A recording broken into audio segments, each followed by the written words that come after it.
छोटे बच्चों के लिए lower leg hot water immersion अच्छा होता है, लेकिन 42 डिग्री सेल्सियस है एडल्ट के लिए, राइट। अगर छोटे बच्चे हैं 10 साल से छोटे तो 40 डिग्री सेल्सियस, क्योंकि उनका स्किन ज़्यादा डेलिकेट होता है, तो 40 डिग्री सेल्सियस उसको करना है।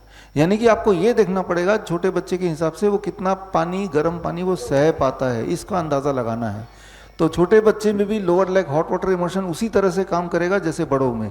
खास तौर पे बुखार को कम करना हो तो छोटे बच्चों में भी काम करेगा। बहुत छोटा बच्चा अगर 1-2 साल का है तो आपको क्या करना है कि आपको गर्म पानी में, वार्म वाटर में टॉवल को निचोड़ना है, फिर उसको hot warm fermentation the body, सिर पे नहीं बॉडी में करना है। तो बॉडी को वार्म करना है।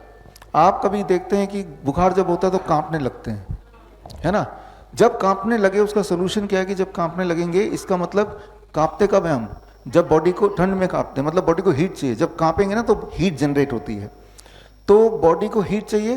तो जब कांपते हुए आप बच्चे को या किसी इंसान को देखेंगे, उसके ऊपर एक कंबल लगा देंगे, अब भी कांप रहा है, 2 लगा देंगे, अब भी कांप रहा है, 3 लगा देंगे। अक्सर 5 कंबल तक लगाते हैं, फिर देखा कांपना बंद हो गया, वहीं रुक जाइए।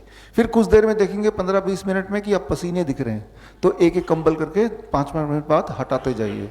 अब आप देखेंगे टेम्परेचर नॉर्मल हो गया, वो इंसान कंफर्टेबल हो गया। यानी कि उसको हीट दे रहे हैं, हीट चाहे कंबल से दे रहे हैं, हीट चाहे हॉट वाटर इमर्शन से दे रहे हैं लोअर लेग, हीट चाहे आप टॉवल से दे रहे हैं।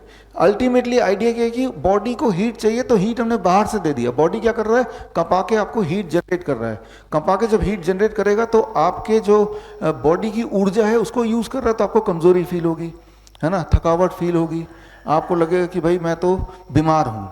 तो आपने बाहर से सपोर्ट कर दिया by giving heat from outside. बड़ी से बड़ी बीमारी का आसान से आसान इलाज घर बैठे ही हो सकता है। अधिक जानकारी के लिए कांटेक्ट करें nearest doctor BRC clinic @home।